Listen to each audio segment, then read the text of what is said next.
আসসালামু আলাইকুম।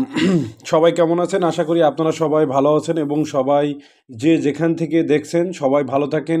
সবসময় সকলের জন্য শুভকামনা। আজকে আমরা নতুন একটি টপিক নিয়ে আলোচনা করব। যে টপিকটি নিয়ে আলোচনা করব, এই টপিকটি ইতিমধ্যে আপনাদের ইউটিউব চ্যানেলে আপনারা একটি কমেন্টস করেছেন। সেই কমেন্টসের পরিপ্রেক্ষিতে যেহেতু এই কমেন্টসটা একাধিকজন জানতে চেয়েছেন এবং এটা নিয়ে কনফিউশন আছে, শুধুমাত্র আপনাদেরই না, আমারও কনফিউশন ছিল।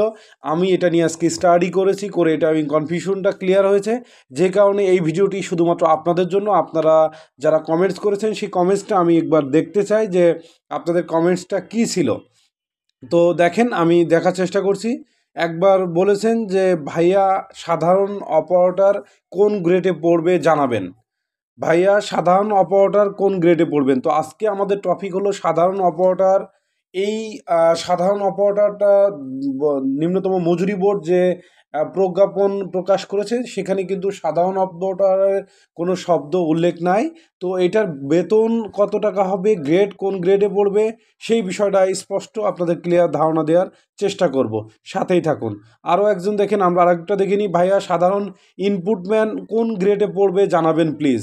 উনিও কিন্তু খুব সুন্দরভাবে বলেছেন যে ভাইয়া সাধারণ ইনপুটম্যান কোন গ্রেডে পড়বে।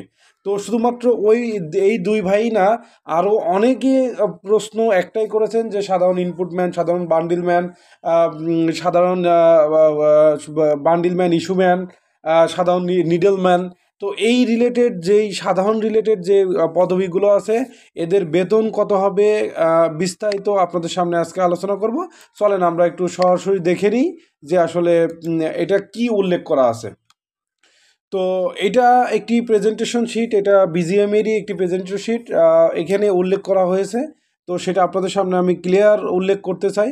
বিভিন্ন শ্রমিক সংগঠনের প্রস্তাবের প্রেক্ষিতে পূর্বতন গ্রেড 6 বাদ দেওয়া হলো এবং উক্ত গ্রেডের শ্রমিকগণকে নতুন গ্রেড 3-এ স্থলাভিষিক্ত করিতে হইবে। সেই ক্ষেত্রে সাধারণ পদবীসমূহ জুনিয়র পদবী হিসেবে উন্নীত হইবে। আমি আবারও বলছি, বিভিন্ন সংগঠনের প্রস্তাবের প্রেক্ষিতে পূর্বতন গ্রেড 6 বাদ দেওয়া হলো এবং উক্ত গ্রেডের শ্রমিকগণকে নতুন গ্রেড 3-এ স্থলাভিষিক্ত করিতে হইবে। সেই ক্ষেত্রে সাধারণ পদবীসমূহ জুনিয়র পদবী হিসেবে উন্নীত হইবে।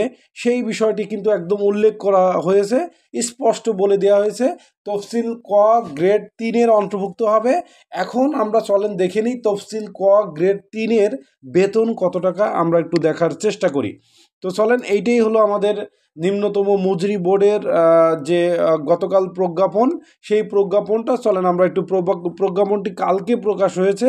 তো অলরেডি আমি আপনাদের এটার ডিটেলস ভিডিও কালকে আপনার প্রকাশ করেছি। তো এখন যেহেতু 3 নম্বর গ্রেডে বলেছে, আমরা একটু দেখে নিই। দেখেন, গ্রেড 3 সকল জুনিয়র অপারেটর সকল ধরনের ম্যাশিংয়ের জন্য।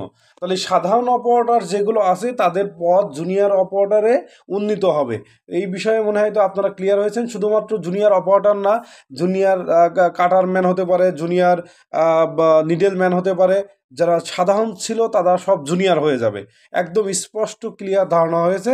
তাহলে গ্রেড 3-তে বেতন কত হবে আপনাদের বেতন হবে 13,550 টাকা।